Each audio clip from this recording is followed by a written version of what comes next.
Hi, welcome. Thank all of you for coming. We hope that this will be both an entertaining and an enlightening session, the kind of thing that you want after what was no doubt a very heavy Rajasthani lunch with lots of dal. So I am Mihir Sharma. I work for a newspaper in Delhi called the Business Standard, and I'm going to be moderating a session with three very, very different thinkers who work in three very different areas. But broadly, we're going to be trying to talk about uncertainty. And as you saw, the title of the session is Predictive Economics and the Science of Uncertainty. We're trying to talk about how different people think about risk, how people manage risk, how people imagine the uncertainty that the future may hold for them. And the three people I have with me are Nicholas Taleb on my extreme right, who is famous for being the guy who wrote about the black swan and is a former trader, one of the people. Normally people drop out of the academic economics profession to go into trading and make a lot of money. Nicholas sort of has gone in the opposite direction, all right, which he's still making a lot of money, but in fact, I believe... Not today. Not today? Oh, I'm so sorry. We have very bad 3G in Diggy Palace, so he's just not been able to make the trades he needs to. So Nicholas is now a professor of risk engineering at NYU, and as I said, a former trader. To my immediate right is Ashok Malik, who is one of the leading intellectuals of the Indian right, and is a columnist for everyone who will pay him, because, as I said, he is a right-winger. And I'm not being paid here. And is also, he insisted I say, the only undistinguished non-economist on this stage. Absolutely. So he is supposed to be bringing an element. I'm not an economist. And he will get to why he insists on You this. do a good way of hiding it. Yeah, no, See, it's already started. I'm an applied mathematician. Whatever you want, I'm not an economist.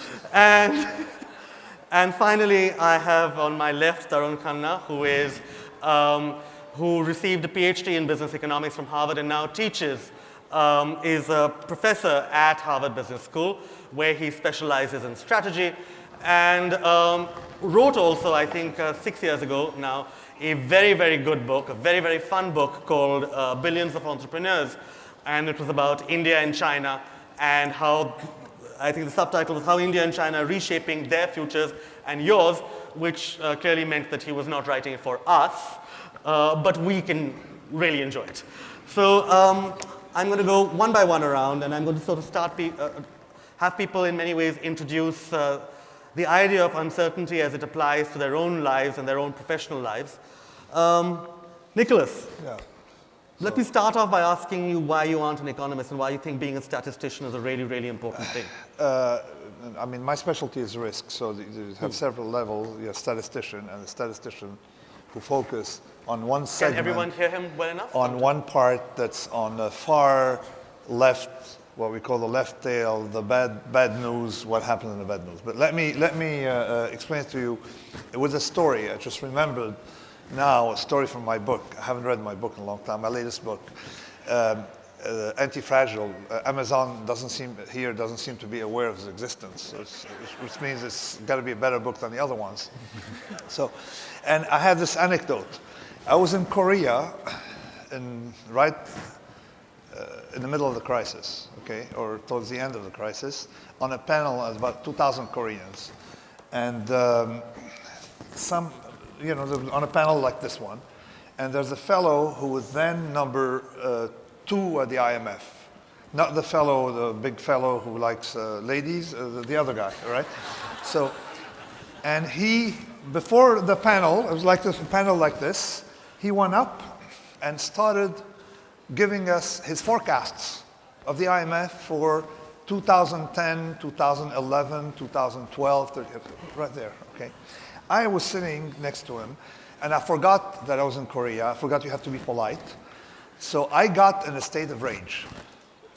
It was not my turn. I rushed up there, and his name is Kato, all right? Actually, so I rushed up there. I said, Mr. Kato, show these people here There were 2,000 Koreans looking.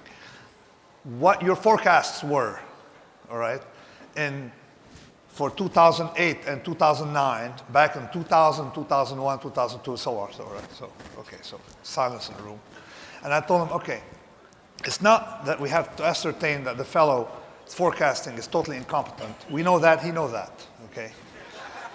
The point is, we got to get to the next step. How do you build systems that can withstand forecasting mistakes? Okay, what kind of society do you want to live in?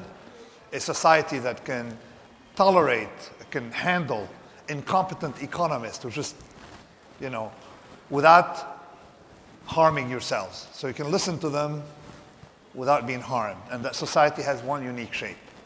So I went back to New York. I was never invited to Korea again. Okay.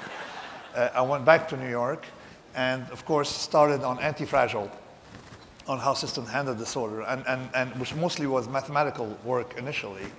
And I was able to sort of get the message about there are two kind of things. There are mistakes, there are systems that benefit from their own mistakes, say pharmaceutical companies, for example. If your drug has a side effect, a hypertension drug can lead to nurses on the 8th floor making phone calls about some weird activity. And that drug will be subsequently named Viagra, for example. So it's a system that benefits from its own mistakes. Side effects of drugs can benefit drugs. And this is how pharma has benefited. Or a system like banking, where if you make a mistake, you blow up the whole system, and then you explain why it shouldn't have happened, or the economist said it was not supposed to happen, or something like that. So these are the two types of mistakes. So this is my approach to things. So in many ways, what you took away from that was the sense that we have to protect, we have to build societies. We have to build societies that protect us from errors of prediction. What are the systems? These systems tend to have unique shapes, okay? Or in your profession, what kind of profession you should be having, all right, where you are not that harmed by mistakes. For example, if you're a corporation, all right, if you have a lot of debt, you need to be very good at forecasting, and we're not good at forecasting. Oil prices, we have no clue, okay? So if you don't have a lot of debt, you can make mistakes of forecasting. So you can use forecasting as for therapy, entertainment, whatever it is, okay, without being harmed. So these are the two approaches. If you have a lot of debt, if a system has a centralized system, top-down system, tend to fall apart when you make a mistake. Distributed systems do a lot better. They probe uncertainty via tinkering, and this approach makes them a lot more stable. Tarun, Nicholas is talking about sort of larger systems and how they can sort of be risk-proofed in some way, if I may. Risk-proof or risk benefiting from risk. I call anti-fragile. Right. How is it that, you work and you've studied a lot of entrepreneurs who've been successful in societies where they deal with uncertainty of one kind or another? How do entrepreneurs who have maybe sometimes a more limited world in which they need to make their money, how do they negotiate this uncertainty? What are the sort of great stories that we could hear? So first of all, thank you, Nicholas, for explaining to me why I pay so little attention to statistics for the most part. At least the way that they're currently peddled in our society. I learned about entrepreneurs first as an academic, and then starting companies, mostly in developing countries. And I have to say that I was thinking about what I could say on a panel like this with this topic. And I realized that in most of the ventures that I've been personally involved, the aggregate data are scarcely ever informative enough or fine-grained enough to meaningfully constrain me in my entrepreneurial venture. I can find macroeconomic forecasts, I can find projections of interest rates, and what have you, but those are not the risks that are most likely to torpedo most of the ventures when they start out from the gate, right? Now, this is not obviously a universal statement. I'm just saying for a large class of entrepreneurial problems, the kinds of data that I would need in sufficiently large quantities to be able to extract statistical patterns and some kosher inference are simply not available. Like, do people, for example, shop in the morning or shop in the afternoon? For instance, or do people who wear purple shoes last night shop today at this time or not? So exactly. Extremely fine-grained data that would constrain, and by the way, it sounds like a facetious example, but those kinds of data are now starting to be available in some circumstances. But by and large, for the most part, Yes, in the because real they're all world, telling Google Yeah. where we are at any point in time. Oh, sorry. Precisely, Google actually knows where we are right now. That's right. So if we had the fine-grained data, then we would be in a world where we could, extract some inference much more precisely. So the first thing I would say is that as an entrepreneur, I think about taking risks through iterative experiments. You basically effectively have a candidate hypothesis that you're testing. It's rarely explicit, but you have some sort of model to say, look, this is the problem I want to solve. I want to help so-and-so buy this. I'd like A to get to B in a certain amount of time. I'd like to make sure that people aren't drinking contaminated milk, whatever your problem is. And that has certain risks around it, and you approach it with a hypothesis.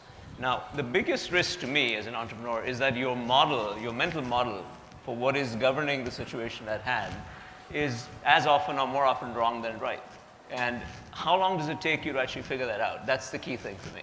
And so experimenting your way is what I would say would be the primary way in which I see both large-scale entrepreneurs as well as small guys that you see on the streets here and they're trying to make a living, dealing effectively with risk. And I think that's probably the right way to think about it, with the exception of some circumstances where we do have so-called big data arriving now, and it might be possible to start making more kosher inferences. But for the most part, the IMF forecasts and so on, for the median entrepreneur, are simply inconsequential.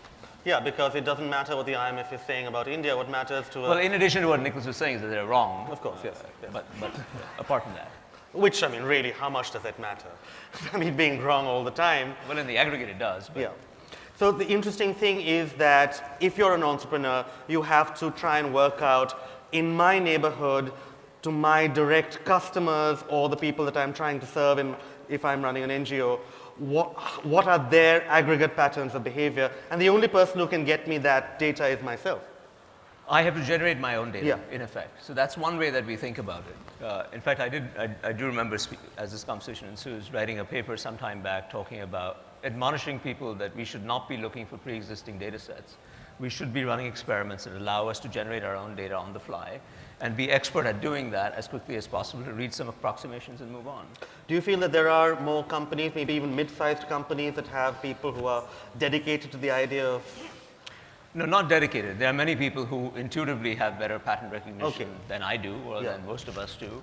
And my suspicion is, though it's not something I can prove, my suspicion is that that's correlated with their success. Okay. That's almost borderline in tautology, Well, yes, I suppose. Smarter people. Yeah, okay. but not quite. But not quite. So, all right, Ashok. We've heard Nicholas say that, economists are wrong more often than not. I don't want to actually say more often than not because I can see Nicholas will say, do I have the data to say more often than not? No. It's not more often than not. It's in the aggregate, Okay. No, in the aggregate, they're wrong on the important things. Okay. And they may get the what you don't care about right, but who cares, all right? Right. And Tarun says that, basically successful entrepreneurs, it is likely, are those who can run continual experiments and have the flexibility of mind to change themselves around. What I'm trying to ask you is something that, as an observer of politics and of government in this country, do you feel that we take the broad statements that both Nicholas and Tarun have expressed some skepticism about, the broad statements of predictive economics, with a little too much seriousness? There's something which Tarun and you just said about entrepreneurs understanding their markets, their customers, and being flexible enough and nimble enough to use data which they generate to address them. You need to see politicians actually as entrepreneurs who do pretty much the same thing. The role of economic counsel or economic advice in policy making or in politics is of course there. One can't discount it, not at all. Not after the session I moderated yesterday. But I think it is sometimes overstated. There are three reasons I'd like to say that. One, if you looked at the most recent Indian general election in 2014, which some people cast as a Amartya Sen versus Jagdish Bhagwati election, I thought that was just so overstated because those are two fine gentlemen, very learned gentlemen, but their actual impact on voting and on debates in the election was marginal, almost peripheral. Second, prescriptive economics is not quite what it used to be, or it doesn't quite have the impact it used to have, say, 50 or 40 years ago. 50 years ago, there were very divergent and polarizingly different forms of economic organization and ideas. In the last 20-odd years, we're looking at variations of, frankly, the same idea, with different local models, different local conditions, and so on. Here, the politician, generally speaking, knows what to do and knows the limits of what he can do. The economist sometimes doesn't. Again, I'll give you two real-life examples. One, in the most recent election in India, Modi offered some sort of economics of aspiration and hope that got him votes from communities, groups, families that would not hitherto Modi or BJP voters. Now, if he is successful, if 5 years down the line he's produced a good economic story, his political rivals to the left will have to moderate despite what their prescriptive economists may say and move to the right. Likewise, in the US, to use words which Nicholas Taleb has famously used, fragilities and uncertainties caused by this whole process of globalization and the death of American manufacturing have caused great unrest among white blue-collar workers in the American Midwest, in Minnesota, in Ohio, wherever, which caused them in 2008 to actually turn and vote for a black Democrat, which they were not expected to do. So if the Republicans want those votes back, will they listen to prescriptive economists who will say, no, argue for free trade till kingdom come, or will they say, no, we need to address this constituency? So how important is prescriptive economics and the shibboleth of prescriptive economics in actually winning an election and addressing your constituency? But do you think that in many ways our policy discussion in particular is a little unanchored from what from the actual discussion of economic policy that economists would like? Well, economists end up, at least in our newspapers and our editorial pages, writing to each other rather than writing to actual policymakers. Ashok warned me that there would be several applause lines that he would hurtle towards op-ed writers. So anyway, okay. To return to you, Nicholas, I wanted to ask you to go a little further into the discussion of how how ordinary people reading economic journalism or, in fact, the noise that in general passes for journalism should try and disentangle truth from the noise that comes at them. You know, you heard about big data, okay, which is a nightmare for any rigor. Now, I agree that data works in his specific case. If you're the NSA, or if you're very focused on one question, and you go to the data, you may be able to get an answer. Or actually, you may be able to get an answer if you think that there's a prevailing theory, okay, you want to destroy, you may be able to use big data to destroy it. But let me tell you a little more about noise and how people are naive when it comes to data using two frameworks. The first one is big data, as it is now. I testified in Congress against funding people for using data. They wanted a few $100 million to forecast the next crisis. So I went to testify and had a bunch of Democrats, right, against me, right? They wanted to fund because they think that scientism, that suddenly a centralized observatory will be able to detect the next crisis instead of focusing on being more robust. So the fellow before me, all right, showed what he can do with the data, then came up and said, I have a silly question to ask you. Do you realize that we had, before the crisis, 600 million correlations in finance? 600 million correlation, all right? What did you do with this data? He said, well, I was missing something. I said, okay, it's always going to be missing something. If you have 500, we never had more data, okay, as we did before the crash, okay? Yet, there's it was totally unpredicted, okay? So I can't rely on these people suddenly. And then it was, taking the stance that we have to have different approaches, because the more correlations you have, so what we have now is the tragedy of data is that we have people think that data is good. We have a lot of variables, okay, but very few data points per variable. You should have the opposite. What we have is, say the small n, large D problem, large dimensionality problem. To give you an example, every time I add a new variable, you see, you have correlation of that variable with so many other things, so it swells exponentially. whereas knowledge increases only with number of observation. It's a little technical, but it tells us that effectively what you get is noise. So, for example, to make an analogy, what he was talking about, the difference between controlled experiment and looking at data.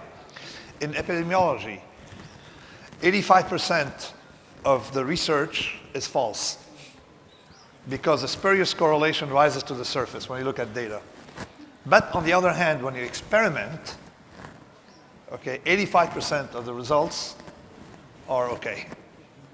You experiment on a set and see what happens. So what you're saying is that 85% of what we see as a result of research No. 85% of what is controlled experiment in a narrow set, in a small data is set, okay. No, but I'm saying works. the spurious correlation, I think, if you could just explain. If you just go on computers and look at correlation, you're going to find a correlation between coming to Jaipur and some trait, like maybe having, I don't know, some boldness or some bad sense of humor. That kind of stuff that appears, all right?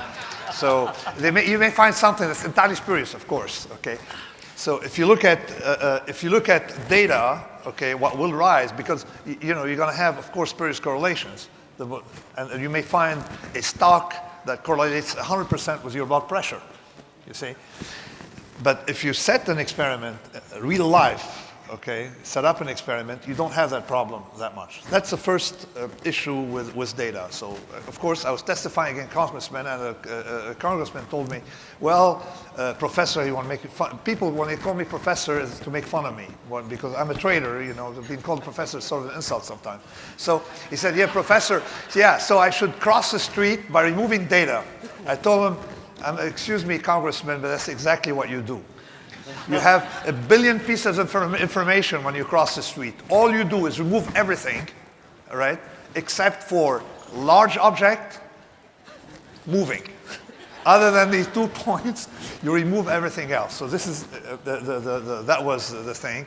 Unfortunately, I didn't lose I thought intellectually I may not have lost the argument, but they still found a way to fund that project, and the consultant made a lot of money, all right? Trying to predict, and the same thing, I've been testifying, I've been working against people trying to predict crises in countries using predictive analytics. It doesn't work. It gives you false confidence. Okay. Now there's a second point in your own life with data. I wrote about it about 15 years ago in Fooled by Randomness, and I probably need to read it every few years because I fall back and I fall into the trap. Is that if you have high frequency data, you will only see noise, and we're not made to understand that, say, something like a 20% move in the stock market is several billion times more informational than a 1% move. We don't realize that. So if we were to have newspapers, they should be on some days 5,000 pages long, on other days 1 page, not even a page, a few lines. So this is the problem of data, because if you lived in at no point in history did we live as divorced, okay, from our informational habitat. If you lived in a Greek village, or you go to the Agora, whatever information will get you is what's filtered to be relevant to you. And the sensational maps exactly to the statistical.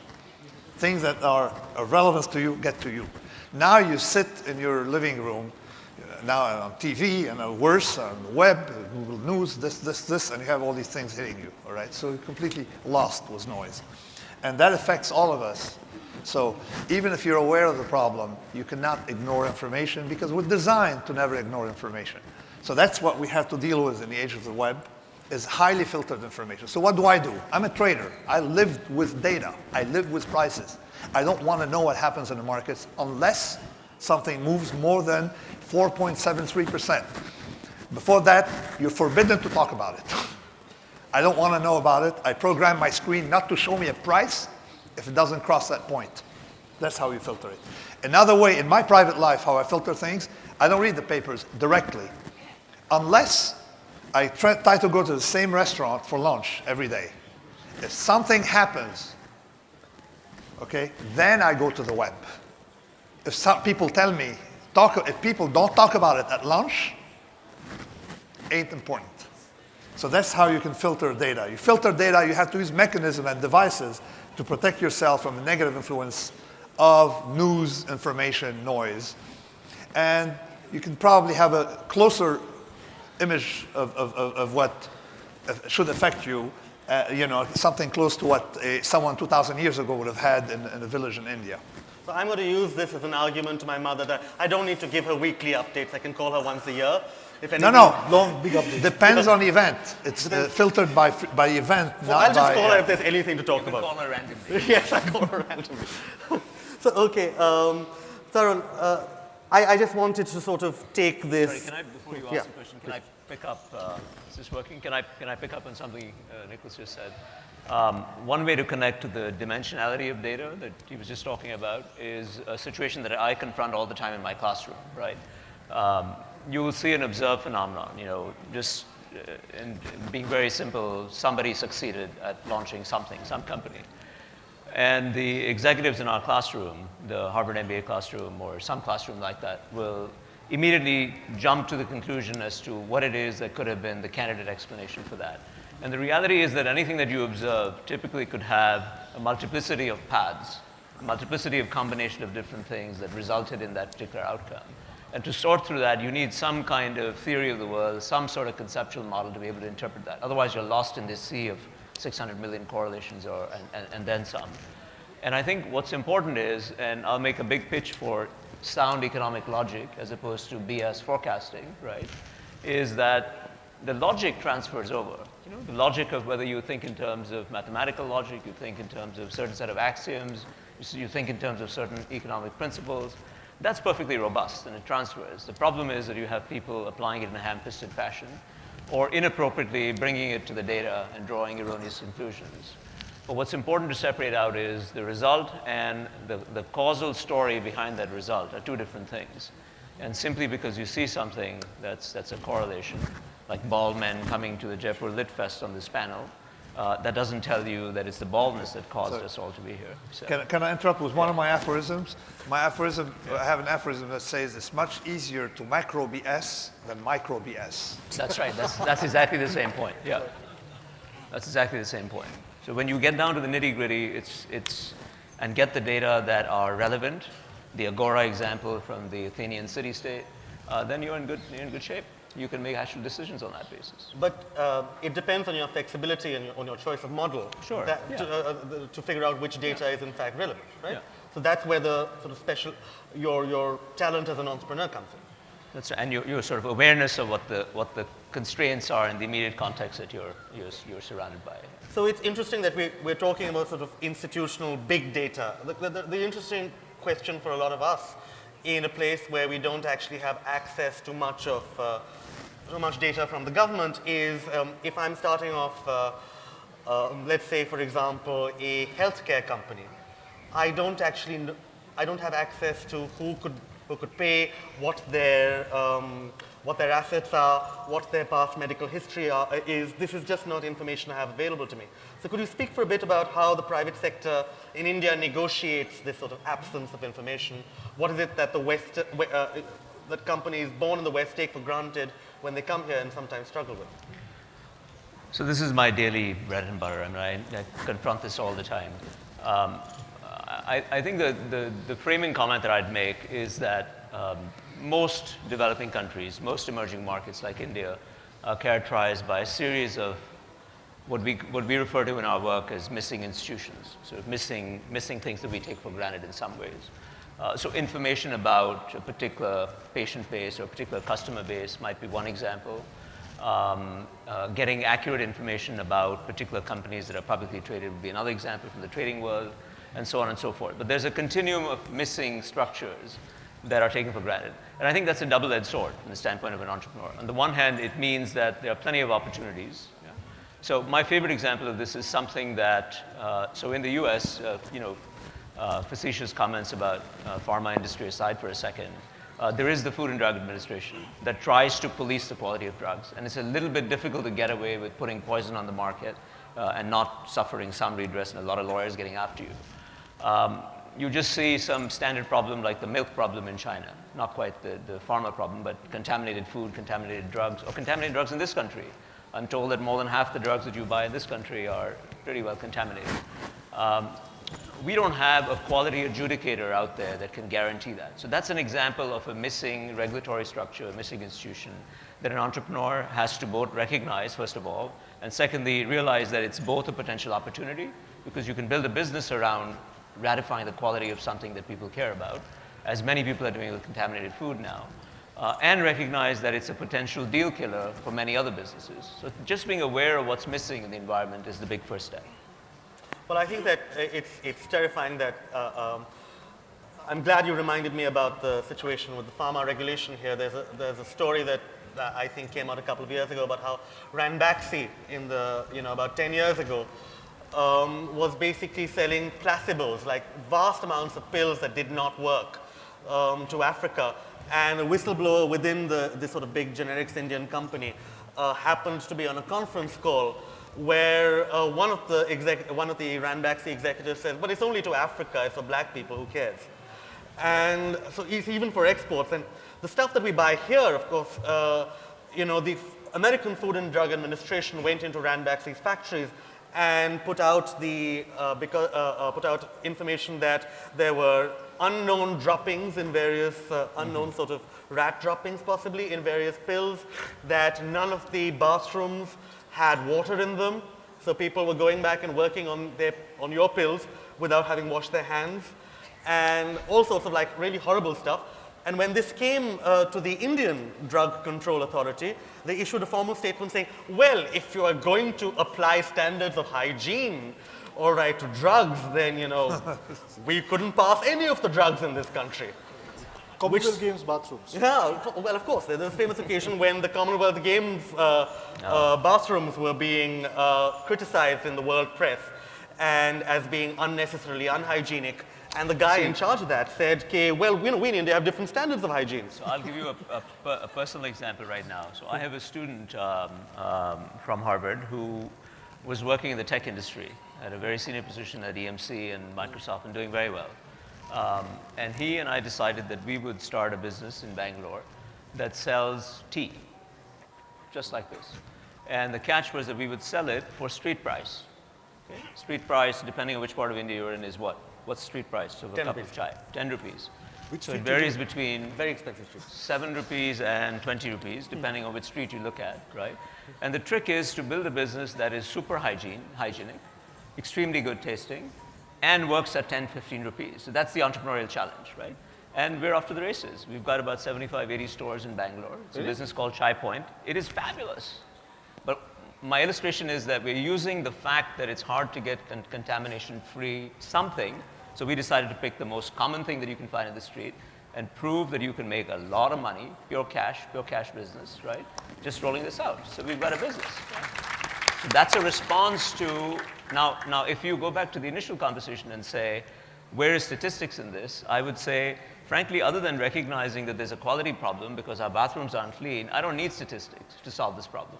It would be nice for me to know, which customer comes in and has 9 of these cups a day and why he comes in and has 9 as opposed to somebody who comes in 1 and somebody doesn't come in.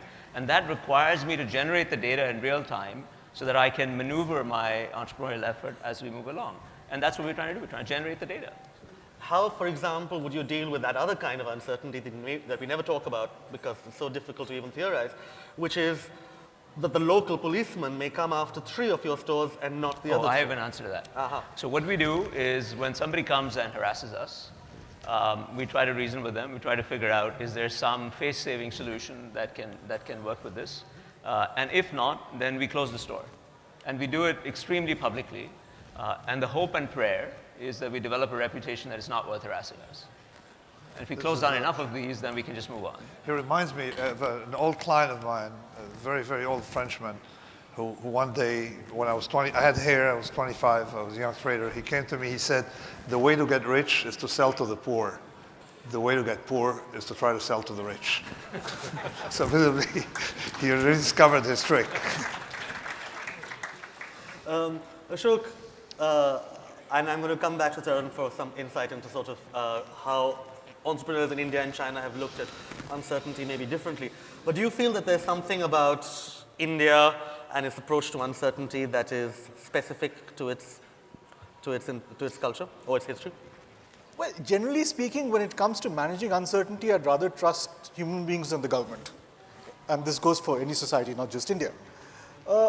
In the case of India, when we discuss uncertainty, I think we underestimate the average Indian's ability to handle uncertainty. In seeking to protect him or her, we fail to acknowledge that actually he or she manages uncertainty and has managed uncertainty for centuries really quite well. Because look at our history. In the past 2,500 years of known or recorded history, we've had the pan-Indian state with an ordered government, as it were, only sporadically. We had it under the Mauryas 2,500 years ago. We had it under the Mughals about 500 or 600 years ago. And then in the past 150 odd years, we've had it under the British and now in free India. But society has survived periods of great turmoil, great fragility, great uncertainty, lots of chaos. How have people done this? They've done it by developing an ecosystem that protects them against this external uncertainty or fragility, but they're dependent on family, on perhaps caste, community, village, whatever. So in the end, trust their instincts. Even when we talk about, I know we were discussing labor reform some days ago, and there's this whole talk about will flexible and more open labor laws in India make life uncertain for people who are working class people working in factories. The fact is, this is such a specious debate because the vast majority of working class Indians are actually working outside the labor law ambit. And if the labor laws are actually made a little more flexible, they will come into the labor law ambit. So again, once more, trust people and trust their instincts to manage uncertainty and to deal with uncertainty. They are often far more optimistic and sanguine, that old Calcutta word, than a lot of us realize. In the end, who would you trust to understand uncertainty? The tea vendor's son or the op-ed writer who writes a theoretical article in newspaper pages? So I have been negatively compared to Prime Minister Modi. Thank you, Ashok. Tarun, India, China, how is it that, I mean, in China, as you have said over and over again, the great entrepreneur in many ways is the state itself. And in India, you have all these entrepreneurs succeeding in some ways like little Davids against a Goliath that is a state that is sort of squatting in a lot of places and trying to keep them out. I'm going to sort of be a little provocative maybe and say that that book is from 2008.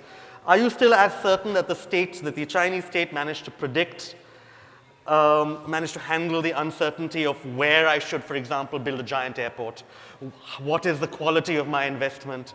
The way that a private sector guy could have been able to do? I'm going to answer a different question. Wonderful. I will not take that as an insult. Because you asked a different question earlier that was, I think, quite interesting, and to one to which I don't really have very good answers. I'd like to throw it out there just to see what people say. So I think there's no difference between an entrepreneur in China and one in India. Ultimately, they are human beings navigating through highly contaminated data contexts in some sense, but importantly contaminated in fundamentally different ways, right? In the Chinese situation, other than situations that the government considers fairly anodyne and not controversial, other than those situations, the data that you see are fairly doctored. And I think the most important thing that an entrepreneur can do is to recognize that they're doctored. And frankly, if you have come up in the Chinese system, you're perfectly aware of this, intuitively aware of this. You have your own informal networks to try to amass approximations to what truth is, and you work that into your calculation about what to do. If you're an outsider, then it's a bit trickier, and you have to find ways around that morass. And I still don't know too many people who've managed to do it very well, other than by having local compatriots to do it. I think the constraints in India, I mean, there's still, abstractly, it's the same, if you will, mathematical problem, right? Or abstract problem, that there are constraints, you just need to be aware of what they are, and you experiment your way, as I was saying earlier, to a solution, whether it's selling a cup of tea that I was doing earlier, or developing a new drug, or what have you. But the awareness of the constraints is where people trip up, and the assumption that the constraints that they encountered in places that they were very successful historically, assuming that the same ones will transfer over, seems to be a human fallacy of some sort. It's very interesting that you say about China, because we always used to be told that even the last prime minister of China could not trust his own statistics. So he used to look at an index formed of electricity production, the number of railway cars on the tracks, and something else. He didn't read his own statistics. He had his own index, and which of course famously seemed to have collapsed from 10% to 2% about 2 years ago, and which is when everyone realized that China was slowing down. But in India, you feel that we actually have better data, more trustworthy data than. Well, we have less doctored data. We have less doctored data. Doctored in the sense that there is a particular, let me be a little bit more precise about what I mean by doctored. What I mean by that is that there are certain views about what the Chinese state considers antithetical to its continued existence, and it would like to prevent that data from showing up. And therefore, you have a truncated distribution of outcomes in many instances, and you just need to be aware of it, that's all. So it's like there will be no province that will report less than Something 5.5% like growth or whatever. Something like that. And so then, I mean, if you have a good, mathematical intuition or facility with distributions, for instance, then you can factor that in to some extent. But if you don't, then well, the odd thing that we Actually, always say more about recently, there are provinces in China reporting 0% growth. there's something may have changed. The ones which are no longer being able to sell coal, which are pulling out of the ground. Well, in India, of course, the problem that we always talk about is that we may say that nationally we have 7% growth or 6% growth or 5%, depending upon what the national income accounts tell us. But then, and that's a sort of relatively trustworthy number because that has to fit in with what the rest of the world is selling to us, and etc. But if you look at individual states and you add up what the states are telling you about how much they're growing, and everyone is like, my state is growing at 11% and I'm growing at 10%, and I'll name no names here, but I'm growing the fastest in the country. And you add all those up, and it turns out that we're in fact growing at, apparently according to the states, 2.5% faster or thereabouts than the national average. So everyone in India is also sort of exaggerating their state level data. In fact, there are only 2 states that are admitting, I think Tamil Nadu and one other, that admit to being below the national average for growth. And it's like just a little bit. So That's it's not like they're far below and so. Garrison, Keeler, and Lake Wobegon, everybody's above average. Exactly. Everyone is above average. Okay. I thought we might start throwing it open to the floor for a few questions. Please, no questions on how to get into Harvard Business School. No trading tips. I have one comment to make right before. Okay, go ahead. Which is going to be a little provocative. That if I were, there's something to figure out how to help people cope with uncertainty or produce people who are better at dealing with uncertainty, decrease the number of people in higher education. So, because it's an S-curve. As you go up, high school, like the Prime Minister said, I'd rather have 1,000 schools than one university. He's right. What happens is that school teaches you basic skills, but beyond that, people who are, the more educated the person, the more incapable they are at handling uncertainty. So I have contributed to this by dropping out of my graduate school. That's very good. That's good. Great. So as I said, no questions about how to get into HBS. No questions from Ashok Malik whether you can get in with him to meet the Prime Minister. No trading tips. Okay, short questions only, or I will cut you off. All right. My question is to Mr. Taleb. In your book, Fooled by Randomness, you have written that writing is writing also depends upon randomness. That if you are having a strong vocabulary, and so there is a more chances that you will write a good book. And you have given an analogy that if you put infinite monkeys on infinite typewriters for infinite time, so there is a chance that those people, one of them monkey will be writing a Bible. So, so I find 2 ironies here. First, that you yourself as a renowned author. Let me, just for the sake of time, interrupt to say that that's not what, it had nothing to do with the writing profession. But it tells you that if you have a cohort here, okay, and betting randomly on a binary event, yes, no, at the end of the day, and we did it in sequence, at the end of the day, we'd have 2 or 3 of you who would get perfect score, okay? And purely for random reason, only because the base population is very large. So what people forgot, and this is standard result, it's not my own, it's my own discovery.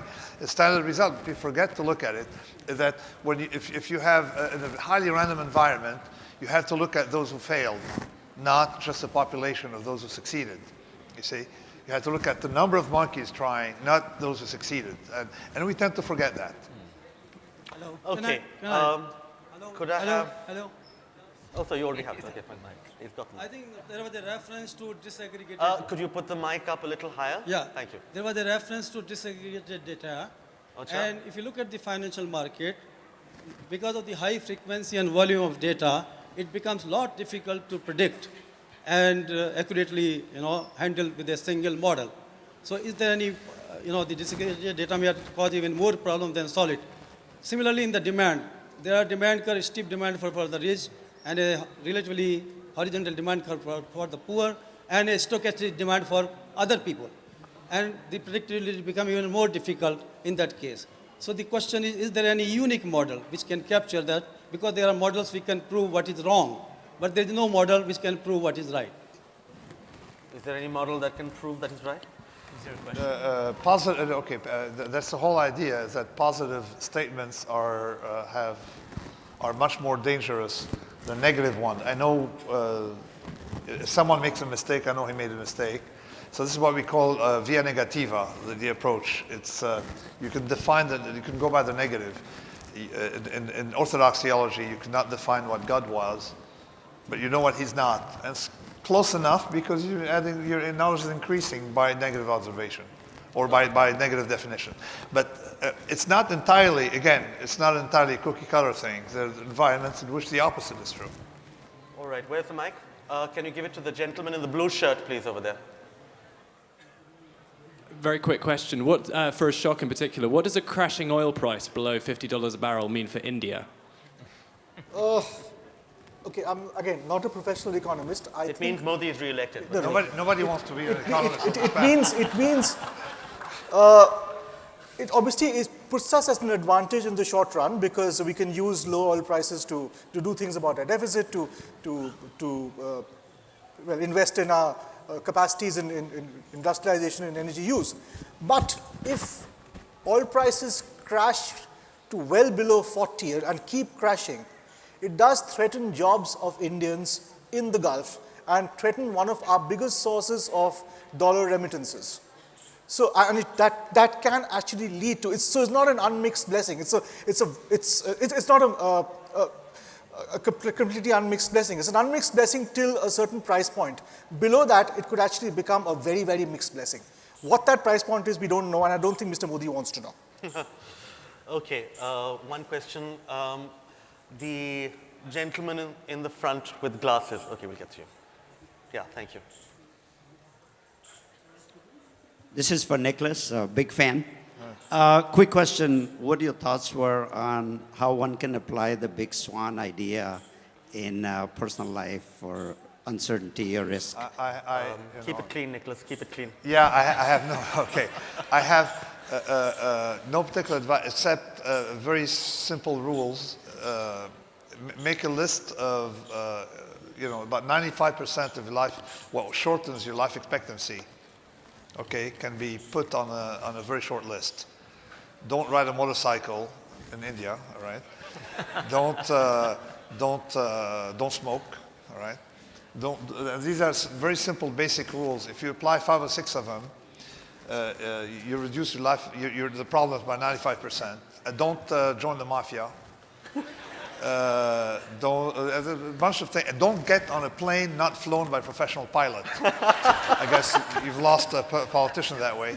And then take more risks elsewhere because we don't quite understand the risks. So my whole idea is not to reduce your risk taking, but channel it where it's either more entertaining or more lucrative. Okay, are there any women with questions? I'd like to get some diversity into this questioning, please. Oh, come on. Women or bald men. There's a lady there. Okay, yeah, and her in particular because she's holding a copy of the wonderful new book, Restart by Mihir Sharma. Yes.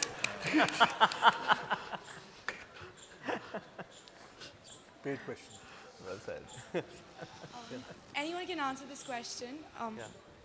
So the question is, we've been talking so much about uncertainty and about the future, but what about if you want to know like statistics about, let's say, Modi's role in Godhra riots, irrespective of how much I try and I look at statistics on the net and how much ever I research, I I just don't know what to believe. So what would you say about the past? You know, we keep talking about the future, so what about the past? No, it's great to sort of forecast the past.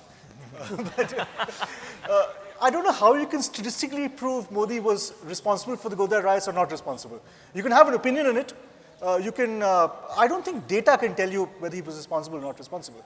You can choose to believe the overwhelming evidence, as I believe, that he was not responsible. You can choose to reject that evidence and believe, like perhaps Mihir does, that he was responsible. But I don't see how data can help you. There are enough people out there who say that he tried his best and he didn't know, and there are others who refuse to believe that and say, no, we believe he is guilty. So I don't see how data can really establish that point. I have a sort of vague idea about certain things like this. For example, you have to try and work out exactly how many people, how many sitting chief ministers have been prosecuted for riots under their watch, or for riots that they may have had a hand in. If it turns out it's not a lot, then that gives you some sense of whether you can... True, but how many chief ministers who've had riots under their watch have offered themselves for questioning to more than one independent state government and union government appointed? This is the fine-grainedness of data. Exactly. Absolutely. India 2015, where every discussion winds up being about Narendra Modi. Absolutely. All right. Done. Yeah. How much time do we have left? Okay, 2 more questions. The lady in the black in front, please. The lady in white too. I was just curious to know how much do issues like social disparity and climate change enter into data generation, and how you go about your work? How does it inform that? Do you want to talk? All of you could answer. Do you want to talk about fat tails? Yeah. What people fail to understand with climate change, the debate misses the central point, is that the more uncertainty we have about the models, the more we should be conservative about the climate. In other words, not worry about, because if there's discrepancy, it means the thing's not clear, you see. So the forecasts are not clear. It's getting a lot worse. So let's not mess with Mother Nature. It comes back to this idea of fragility, that it's dose response. If you mess a little bit with Mother Nature, it actually will get better. If you mess just a little bit with it. If you go too far, it's not linear. It gets a lot worse. So the best thing is to avoid these debates on climate change and start acting as if the worst was going to happen. We only have one planet. So if people exercise the same logic they do with climate change, as they do with buying car insurance, where they don't really have an estimation of the risk. They just buy the car insurance because they cannot afford not to have one. So we cannot afford, okay, to, the climate is way above anything else, any other worry we have on the planet. The planet, and another one is the GMOs. GMOs is a very big problem, underestimated by so-called scientists who don't quite get the risk of rare events. These are the two things on my mind, but the climate, we should be doing something immediately to reduce pollution, reduce the release, or spread the risk across other pollutants. Okay, and one last question. Well, I think we do have data for social disparity. I mean, disparity. Yeah, social disparity. I think inequality. I think here we're talking about other metrics. I mean, inequality is not a big deal. I don't know. Inequality is never a big deal if you don't have rent seeking. So instead of measuring naively inequality, we should measure how much time anyone spends in the top 10%, top 1%. So in America, it's good because America has more inequality than Europe, but the people who are at the top, if you look at the Forbes richest, okay, so they tend to collapse. So there is a mechanism of destruction in America that's beautiful. Do we have it in Europe? No. The worst inequality doesn't come from the very rich. It comes from those bureaucrats who never get poor, okay? So, and do you have it in India? The problem probably is people who don't get poor, you see? So you want a rotation at the top, and that process is important. Inequality is important, but it's even more important to have mobility, upward and downward. I just want to ask, Tarun, is there a way in which when people start up, maybe people from the upper middle class like us or foreign companies come in here and start up companies, or enterprise of some kind, do they underestimate the level of stratification and the level of inequality in India? And does that sort of feed into their numbers, into their business plans, into their predictions of the future? No, I wouldn't say they underestimate it, because these statistics are widely available. Now, of course, they're available along the dimensions that we're just discussing here. Yeah. They may not be the right dimensions, but they take as given whatever's out there. I wouldn't say they underestimate it. They just focus on whatever are it's sort of like that old joke of the drunk looking for the ring under the lamp, because that's where the light is. Yeah. So we just use the data without asking whether it's actually appropriate for our purposes. Okay, one last question. Somebody tried at the back, please. Can we go at the back? So there's somebody with a gloved hand. Yeah, let's ask the person with the gloved hand. Someone without hair. No, well, no, okay. Yeah. Thank you so much. I have a tea background and I'm an ex-academician. I used to teach. My question is to you, sir, the entrepreneur in tea. Knowing how it is manufactured and there is color mixed by every company in the tea that is coming into the Indian market, the export quality doesn't have this. They follow the standards. So how do you really know how authentic, genuine, and good the quality of tea? Where do you source your tea from, sir? Brilliant question. So there's a question of standards. I'm not revealing my sources. But in general, is this something that a lot of people would face, like, not knowing what the standards are? She's absolutely right. I mean, there's so much contamination in virtually all our food that part of the value proposition for us anyway in that particular venture, which is called Chai Point, part of the proposition is to get around this by sourcing directly from some plantations and, setting up the standards up front. But it's a fair point. Okay, thank you. I hope you enjoyed this session. I enjoyed it thoroughly. Thank you, Nicholas. Thank you, Ashok.